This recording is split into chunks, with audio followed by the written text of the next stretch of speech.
Maraming salamat, Pastor Ray. Good morning, everyone. Turn your Bibles, please, to the book of Acts.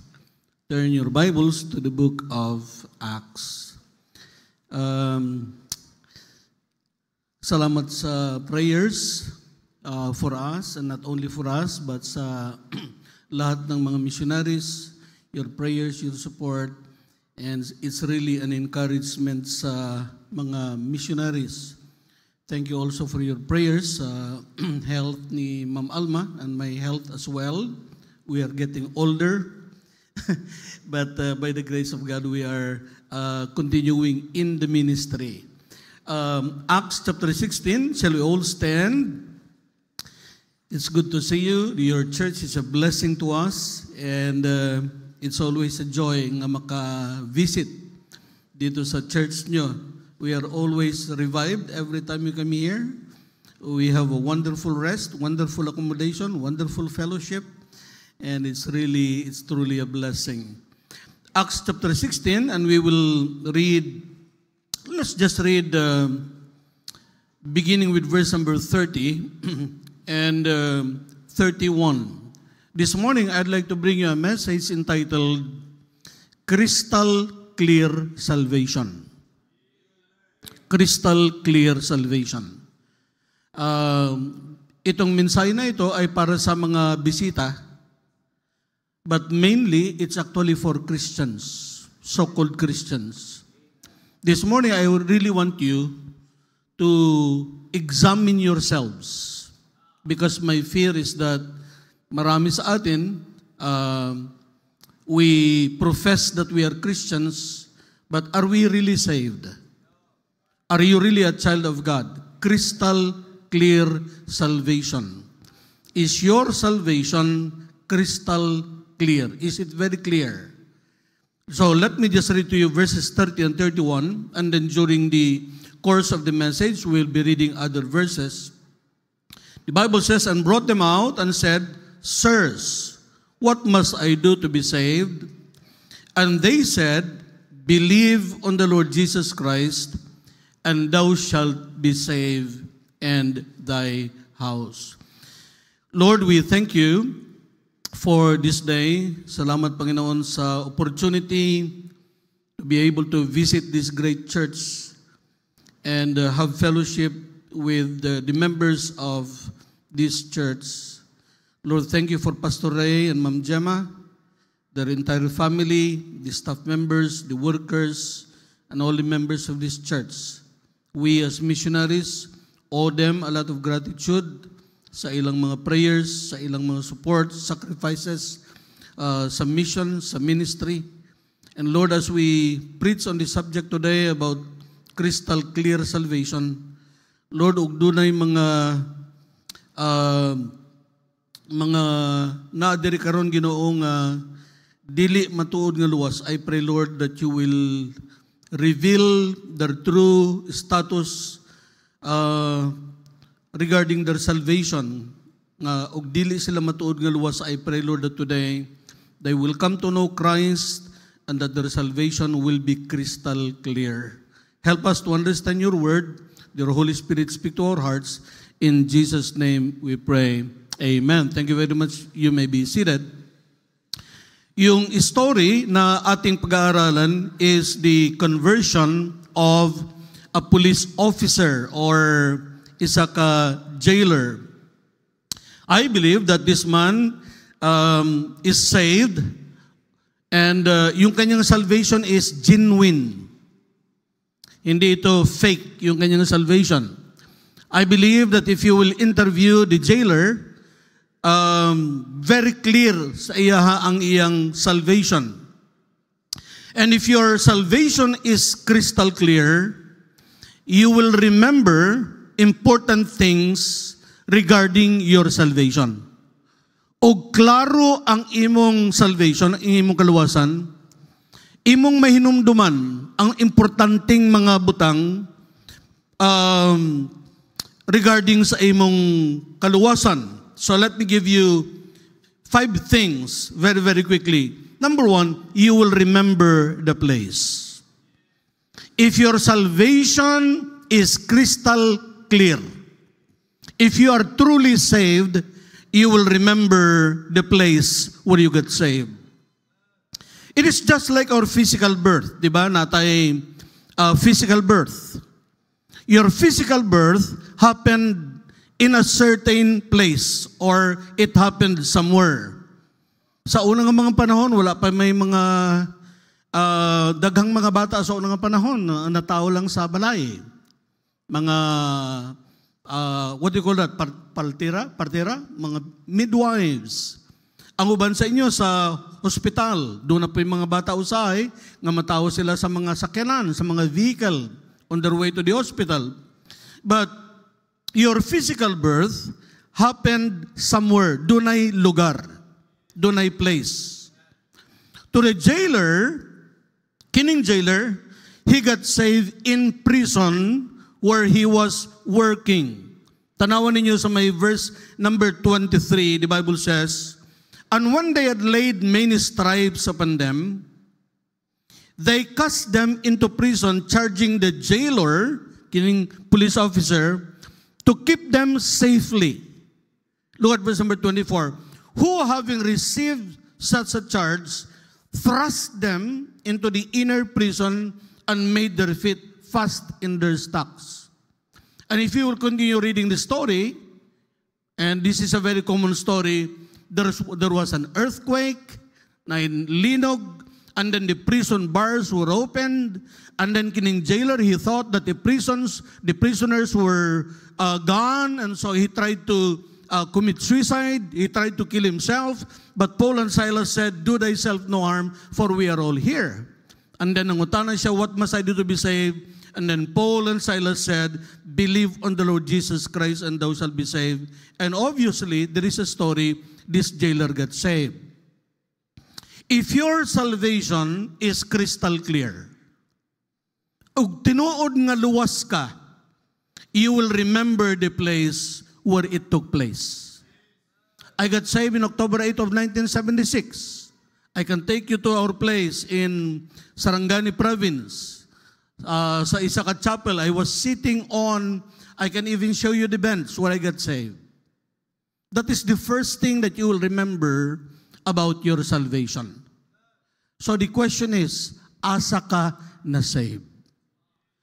Kay og tinuod ka nga saved, may hinumduman nimo og asa ka na saved. If you don't remember the place, then that's a red flag.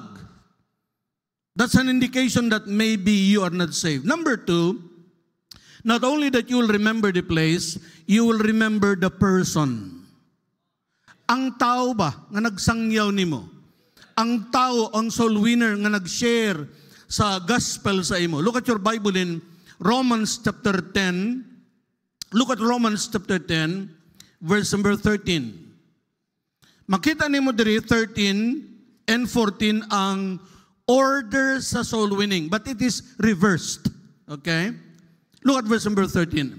The Bible says, "For whosoever shall call upon the name of the Lord shall be," let's say the verse all together. Ready? Tananta. Begin. "For whosoever shall call upon the name of the Lord shall be saved." Klaro kayo ang verse. Look at verse number 14. "How shall they call on him in whom they have not believed?" Unsaon nila pag panawag sa Ginoo, wala sila mituo. "How shall they believe in him of whom they have not heard?" Unsaon nila pagtuo og wala sila nakadungog. "And how shall they hear?" Unsaon nila pagpaminaw without a preacher.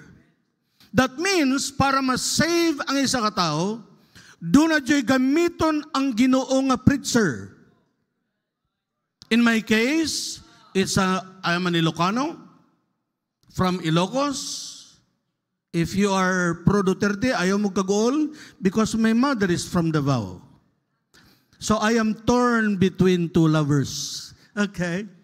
And we are Ilocanos, pero doon ay Ilonggo nga preacher nga nagkadto sa mua, nagpreach. And I got saved. The jailer got saved, and he remembers the person. It was Paul and Silas. Look at verse number 25. And at midnight, Paul and Silas. Verse number 28.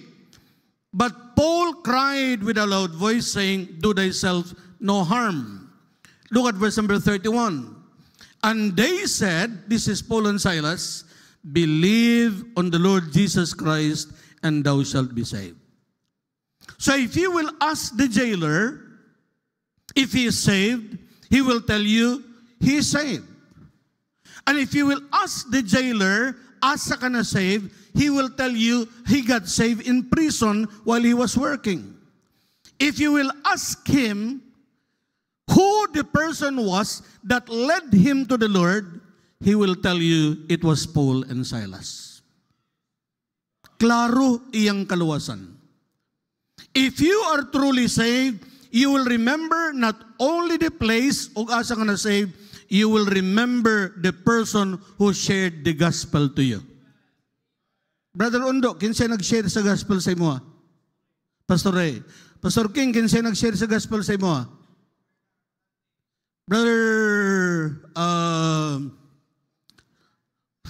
Brother Jolly, kinsay nag-share sa imo sa gospel? You see? They remember the place. They remember the person. If you don't remember the place and you don't remember the person that shared the gospel to you, there is a chance maybe you're not saved. Okay? That's why I want you to examine yourself. Paminaw mo, examine yourself. Do not gamble your soul. Number 3, you will remember not only the place, the person, but you will also remember, this is very important, the portion of Scripture. Imong mainumduman, dili lang ang lugar, ug asa ka na save, ang tao nga gigamit sa Ginoo para mag-share sa imo sa gospel, imo pod madumduman ang portion sa gospel. Unsa katong mensahe nga gi-share sa imo ha? What was the message that was shared to you? The Bible says, salvation is by grace through faith in Jesus Christ alone. Amen? Ang kaluwasan pinaagi lang sa grasya. It is by grace through faith in Jesus Christ alone. Wala na'y ubang paagi. Dili reliyon, dili si Mama Mary, dili ang Pope, dili si Soriano, dili si Kibuloy. It's only Jesus Christ. Faith in Christ. But the question is this. Unsa yun sa Bible? Ephesians 2:8 and 9. For by grace are ye saved through faith. And not that of yourselves. It is the gift of God. Not of works, lest any man should boast. Ang isa sa problema sa Qatar, mag-soul winning me sa mga Africans. One time, I was on the streets, soul winning ko. And I asked one guy, his name is Anthony, he's from Kenya. Anthony, how did you get saved? Ilamang parang inaano nila yung experience ni Apostle Paul. Anthony told me I was kanang guard siya, he was a guard. And then he said, in the middle of the night I saw a light. You will immediately tell that they are just making up that story. Salvation is by grace through faith in Jesus Christ alone. Ang uban, they believe in Jesus Christ, but they also believe in Virgin Mary. Faith in Christ plus Mary is equals hell. Wala na isumpay na, it is only grace through faith in the Lord Jesus Christ. But the question is this, how do you have faith? The Bible says, faith cometh by hearing, and hearing by the Word of God. Og wala ang Biblia, walay faith. You will not have faith by reading other books, because faith cometh by hearing, and hearing by the Word of God. Naigisulti ang Biblia, og imong gituuhan og unsay nasulti sa Biblia. That is faith. That means, og matuod og tinuod nga luwas ka, dunay doon na kayo nadunggan. You remember the portion of the scripture. You know what the Bible says. So katong nag-ingon nga na-save ka, unsay imong nasabtan? There was a place, there was a person, pero unsay imong nasabtan sa Bible? Ambot lang, si kon man to nag-istorya na ako, dili na ako madumduman o unsay itong iyang gisulti sa ako, pero nagdawat ko kay Jesus. How can you have faith if there is no message from the Bible? The message, the jailer, ang nadunggan sa jailer from Paul and Silas was very clear. Believe on the Lord Jesus Christ and thou shalt be saved. So it was clear sa jailer. Ang iyang pangutana is, what must I do to be saved? And by the way, that is the most important question of all ages. What must I do to be saved? Unsay buhaton nako aron maluwas ako? And then the message was very clear. Wala pa may gigunitan si Pablo sa unang Bible ingani. But the message was clear. It's about the Lord Jesus Christ. Og imong basahon, and they said. Dili lang ni mao nga believe on the Lord Jesus Christ and thou shalt be saved. They expounded this. They explained this. Imong tanawon. And they spake unto him, verse 32, the word of the Lord. Dili ilang opinion. Gi-explain ni Paul, gi-explain ni Silas ang gospel. What is the gospel? Unsa man ang gospel? Umuingon ta nga gospel, unsa inyong naibaluan regarding the gospel? The gospel is the death, burial, and resurrection of the Lord Jesus Christ. Kamo nga mga soul winner o mag-soul winning kamo, ayaw ninyo i-abbreviate ang gospel. Ayaw lang yung nga, si Jesus namatay tungod nimo. Yes, He died. You know? But the difference about the Lord Jesus Christ is not that only that He died, He was buried, and rose again on the third day according to the Scriptures. Paul said, Romans 1:16, for I am not ashamed of the gospel of Christ. If you will only preach the death of Jesus Christ, that's not the gospel. The gospel is that He died, He was buried, and rose again on the third day according to the Scriptures. Namatay, gilubong, nabuhi usab on the third day. Og nabuhi si Jesus after 10 days, dili na mao. Kay dili na mao yung nakasulat. Tanawan ninyo sa may 1 Corinthians chapter 15. 1 Corinthians chapter 15. Verses 1 to 4. Ingon siya, moreover, brethren, I declare unto you the gospel which I preach unto you. Unsay gi-preach ni Pablo? Ang gospel. Which also ye have received and wherein ye stand. Look at verse number 2. Unsay resulta sa preaching sa gospel? By which also ye are, say the word, by which also ye are saved, na luwas mo through the gospel. If you keep in memory what I preach unto you, look at this, unless ye have believed in vain. Unsa man ang believing in vain? Nagtuo ka pero dili klaro. Nagdawat-dawat ka pero wala jud nimo masabtan. I am afraid nga dunay diri mga, you come to church, maybe you're enrolled in Bible school, maybe you're even singing in the choir, but you don't remember the place, you don't remember the person, especially you don't remember the portion of the Scripture. Tanawa sa may verse number 3.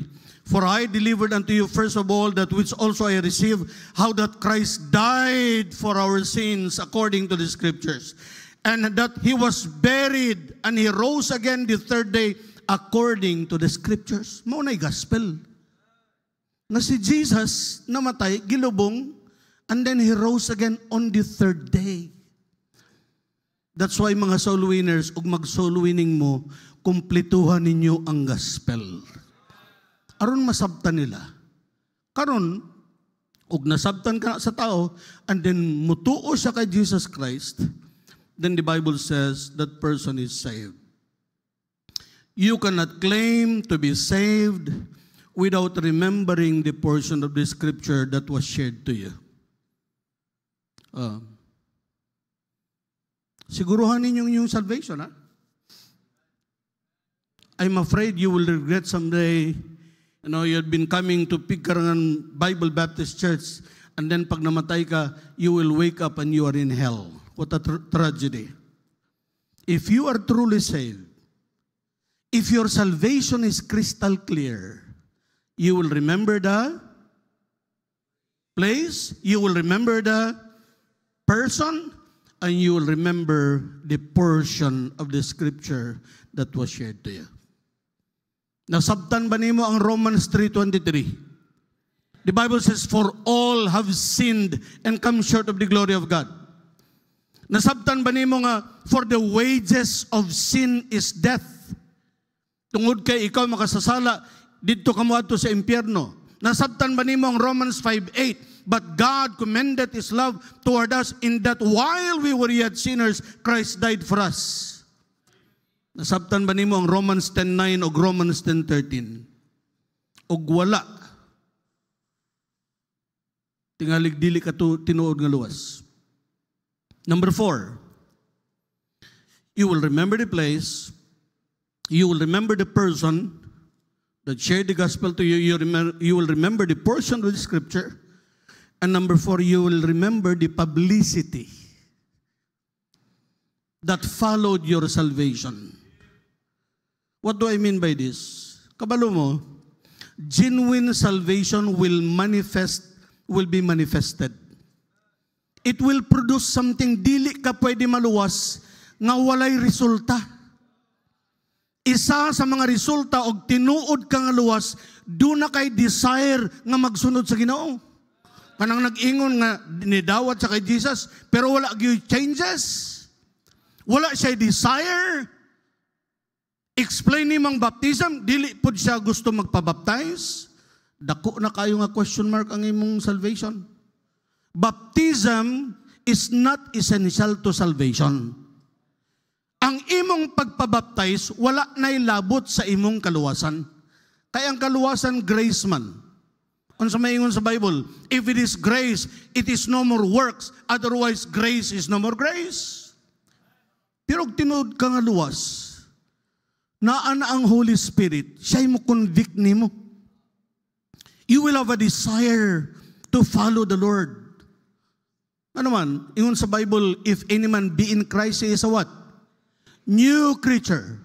All things are passed away, behold, all things are become new. Unsa gibuhat sa jailer? Ang kaluwasan sa jailer, unsay unang result? The jailer and his family were baptized. Tanawan ninyo, balik ta sa atong text.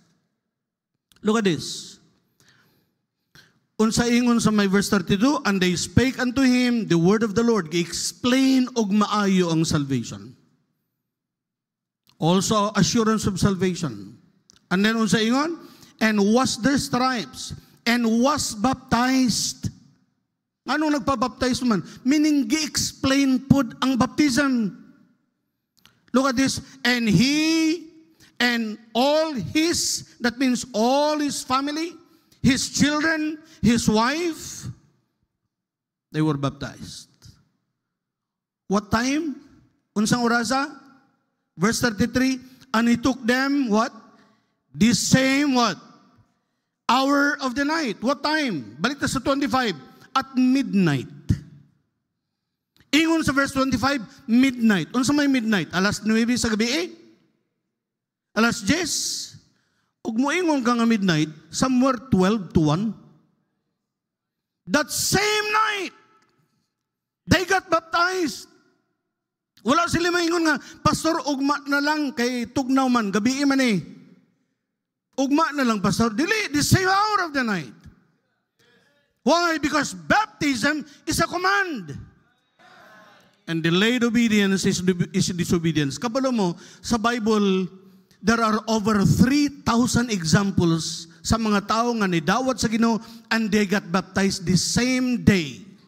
Acts chapter 2 and verse number 41. And they that gladly received His word were baptized, and the same day there were added unto them about 3,000 souls. Ang eunuch sa Acts chapter 8, he got saved, he was baptized the same day. Ang jailer, he got saved, he was baptized the same hour of the night. You see, the publicity that followed their salvation. Nagpabaptize. Can somebody help me? Kini siguro, ikaw na. Dali. When we baptize, what do we do? Is this baptism? Kanang ana, buhusan ng tubig. Is that baptism? Dili na baptism. Ang baptism is what? Immersion, to dip. You are being dipped in water. Nga naman, it is a symbol of your death, burial, and resurrection with the Lord Jesus Christ. Okay? Anak man na, depende sa mood. Okay? You are standing in water. It is a picture of your death. And then you are dipped in water. It's a symbol of your burial. And then, a symbol of your resurrection. Death, burial, and resurrection with the Lord Jesus Christ. Wala ni labot sa kaluwasan. You don't get baptized so that you will be saved. No. You get baptized because you are saved. Amen? Ug wala pa mo nakapabaptize, pabaptize na mo daan. Ug tinuod nga luwas ka. Pero 1 year na kang naluwas, hangtod karon wala pa kay desire magpabaptize. Naaba nimo ang Holy Spirit. If your salvation is crystal clear, your life will reflect it. And you will remember the baptism, the publicity that followed your salvation. Thank you so much, Brad. Can we review? If your salvation is crystal clear, ug tinuod ka nga luwas, you will remember the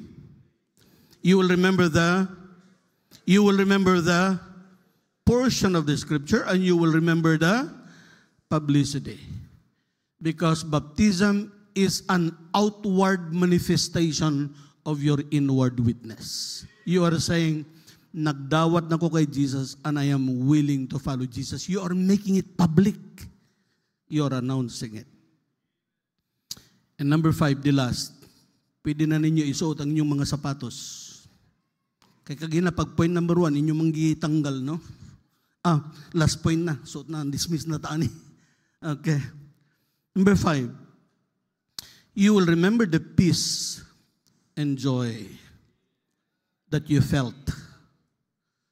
You will remember the peace and joy that you felt. A person who is truly saved will have peace and joy because they know that their sins are forgiven. You know, ug dili pa kaluwas, you are looking for something, do not join a missing in your heart. You will try drugs, it will never satisfy you. You try money, it will never satisfy you. You try worldliness, it will never bring satisfaction in your heart. You try sex, it will never bring satisfaction and peace in your heart. There will always be that vacuum in your heart that can never be filled with anything except the Lord Jesus Christ. Pero once nga imong dawaton si Jesus Christ, nga imong manluluwas, all of a sudden there is peace in your heart and there is joy in your heart. Tanawa ang jailer. Verse number 34. The Bible says, and when he had brought them into his house. Tanawa ninyo ha? Maliban sa pagpabaptize, iya pangidala ang mga pastor sa iyang balay, iyang gipakaon. See, he wanted to serve the Lord. By doing so, he set meat before them.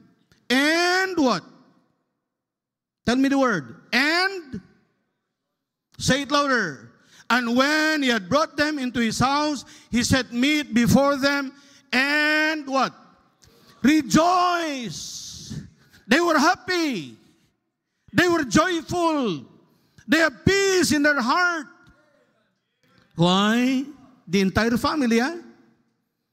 Ano?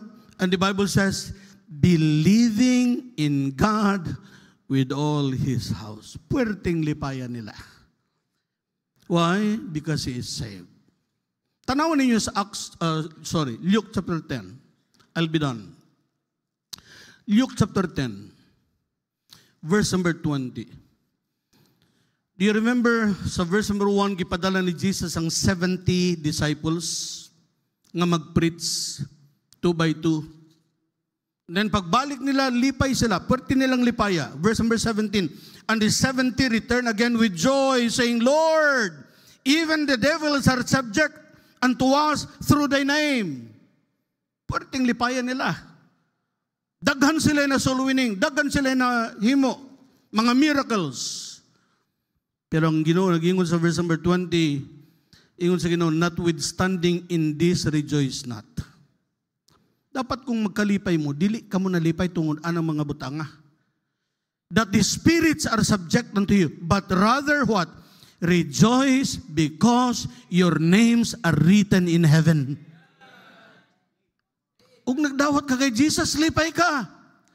Nga naman, ang imong pangalan na sulat na dito in heaven, and your name is sealed, and it will never be erased.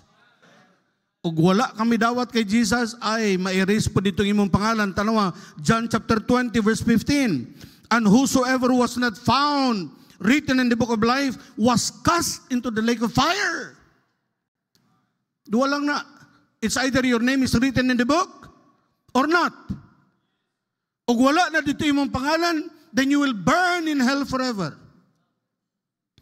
That's why yung kining jailer o yung family, lipay kayo sila nga naman, nadawat na nila si Jesus as their Savior.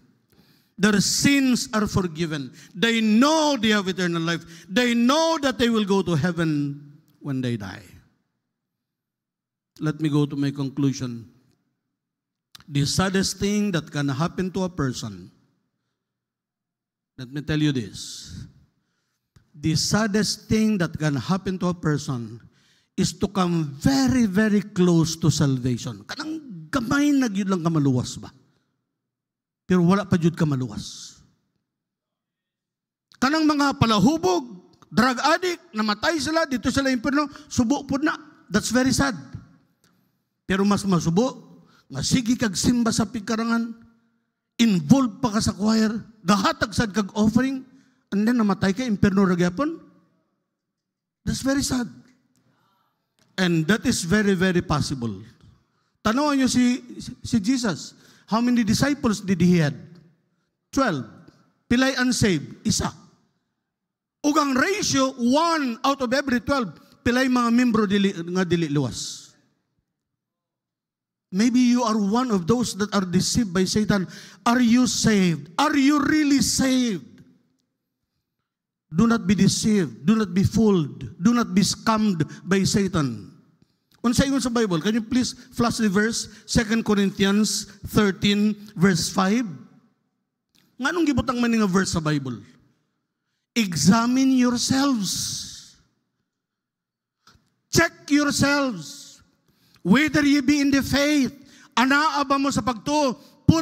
Prove your own selves. Know ye not your own selves how that Jesus Christ is in you, except ye be reprobates. I think na ay mga tao din ito today nga dili saved. Nga na kaingon man ko, ana, because of the testimonies that I have heard. Doon na isa ka young man. Ang iyang tatay, pastor for 43 years. He grew up in the Christian home. Daghan siya verses nga naibaluan. Nag-Bible school first year. Nag-Bible school second year. Na-invite, nag-attend sa isa ka, dili sila Baptist. But he was invited sa isa ka Baptist meeting. Naglingkod siya dito sa balcony. Nag-preach ang Baptist preacher, it's fun to be saved. Kabalumon sa gibuhat, at tong young man, na-realize niya nga dili siya saved. Pastor ang iyang tatay. Nagdako siya sa pastor's family. Dagan siya verses nga naibaluan. Pero when he examined himself, he found out he was not saved. Dito sa balcony, walay nagsolwin nga na sa iya, nadunggan niya lang ang preaching. Gidawat niya si Jesus. Do you know who that man is? Missionary Rick Martin. Doon na pa isa ka Bible student sa Iloilo, dako nga Bible School Seminary na, Baptist. Naasa ako ang text message, gipangutanan ako siya. This is 1983. First year sa Bible College, ubang Bible College, Bible Seminary. He attended the Pastors and Workers Conference sa Iloilo, sa IBC. Nag-preach si Evangelist Tim Lee, katong putol og tiil. He got saved. Kabalong kinsa siya? Missionary Hari Aranya. Or missionary now in Indonesia. Kano siya na saved? First year sa Bible College. Naapay isa ka anak sa pastor. Nag-graduate na, nagdako sa Christian home, nagdako sa balay sa pastor, nag-Bible school, nag-graduate sa Bible school, and then one day na-realize niya, dili siya saved. Kabalumog kinsa siya? Joshua Toquero. Nagdawat si Joshua. Gibaptize. Pag-testimony ni Joshua, daghang ng mga members sa church naka-realize, dili po sila saved. If that happened to Pastor Rick, if that happened to Missionary Aranya, if that happened to Joshua Toquero, if that happened to me because I grew up in the Christian home, I had Jesus here but not in my heart. Maybe somebody here is not saved. Subo na kayo. Nadunggan na ni mo mensahe. And then mamatay ka sa impyerno ka. You will regret for all of eternity. Nadunggan man nila ako ang mensahe. Crystal clear salvation. Nga nung wala man nila ako ma-examine ang akong kalag. It's not too late. If your salvation is crystal clear, you will remember the place where you get saved. You will remember the person that shared the gospel to you. You will remember the message, the portion of the scripture. You remember the publicity, your desire to be baptized, and you get baptized, and you will remember the peace and joy you felt. If you have never truly trusted Christ as your Savior, I hope that you will do it today. It's not too late. Examine yourselves. Are you really saved? And if not, ayaw mo kaulaw. You are not the only one. Make it public. Pastor, abi na ako luwas ko, dili pa di ay. And I want to do that. I want to make sure of my salvation. I want to make sure that I am saved. Will you please bow your head and close your eyes? Pastor Ray, will you please come and give the invitation? Every head bowed, every eye closed. Thank you, Pastor John. I ask everybody to please stand up and bow head and close your eyes while the piano will play very softly. Now the message is very clear. God wants you to examine yourself. Apostle Paul said, examine yourself. Dapat atong examine ang kaugalingon nato karon. Whether you are in the faith or not. Unsa kaha inigbalik sa Ginoo or kuhaon na sa Ginoo ang atong hinulaman nga kinabuhi. Are you sure 100% that you are saved? Do you remember the place where you called the Lord Jesus Christ to save you? Do you remember the person who shared you the gospel? Do you remember the portion of the scripture? Or nadumduman ba nimo ang kalipay sa dihang imong gidawat si Jesus Christ? What a great joy in that day. I remember the place kanung saan ako gidawat si Jesus Christ. I remember the person who preaches salvation. I remember the joy. I remember coming to the church. I remember the time when my pastor asked me to obey in the water of baptism. because I know that I'm saved. How about you today? Are you saved? The reason why you don't have conviction in your heart, kay wala pa si Jesus Christ sa imong kinabuhi. Maybe this morning, mayong ka-pastor I realize nga wa pagyud ko makadawat ni Jesus Christ. But now, dili ko maulaw. Just bow your head and close your eyes. Gusto na akong dawaton si Jesus Christ nga akong maluluwas. I want to be saved.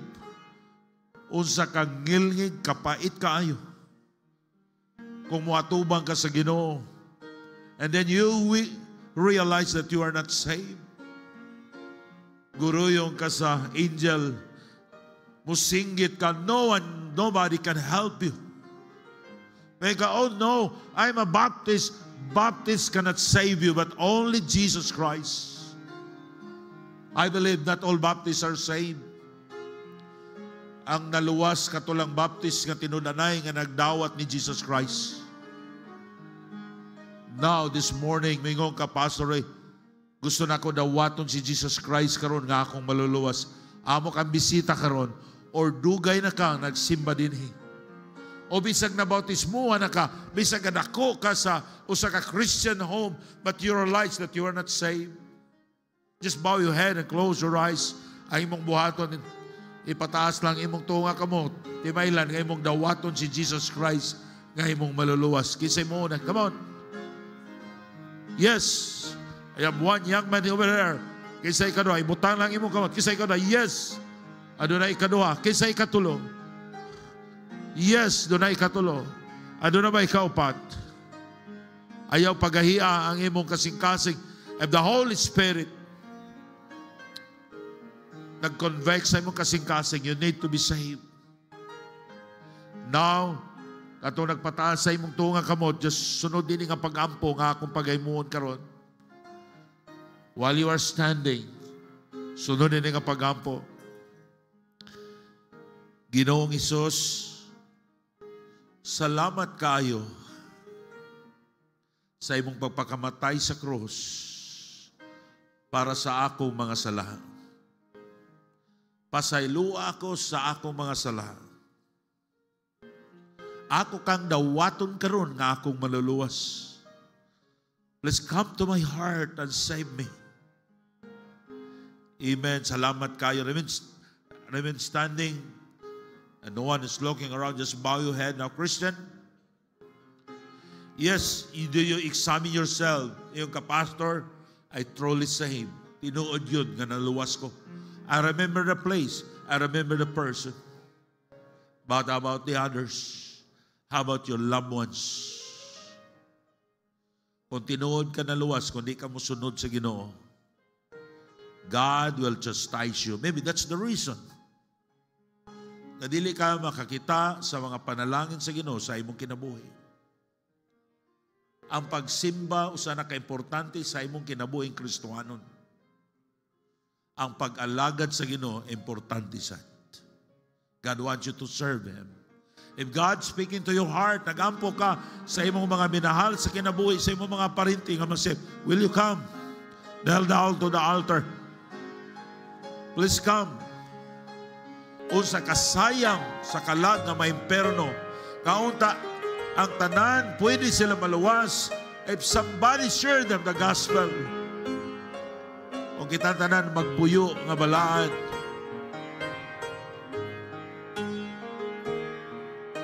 Makita nila si Kristo sa atong kinabuhi.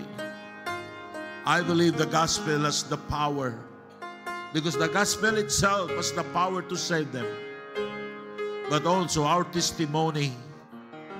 Our Heavenly Father, we thank you so much for that great, great message. Thank you for the Holy Spirit for convicting us. Thank you, Lord, for 3 souls got saved.